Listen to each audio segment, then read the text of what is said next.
দাদা কত কত করে বাদাম দাদা? 30 টাকা সহ ভাই। 30 টাকা শ। হ্যাঁ।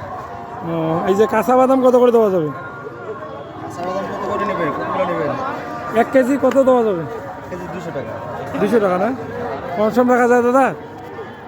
কম সম তো রাখা যায় না ভাই। তো আপনার ঠিকানাটা যদি একটু বলতেন দাদা। নীলফামারী সদরে ভাই। নীলফামারী সদর না? আপনার নাম দাদা?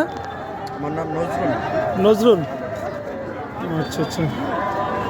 তো সঙ্গে সঙ্গে বাদাম ভেজে দিচ্ছে। গরম গরম। ধন্যবাদ সবাইকে। আচ্ছা।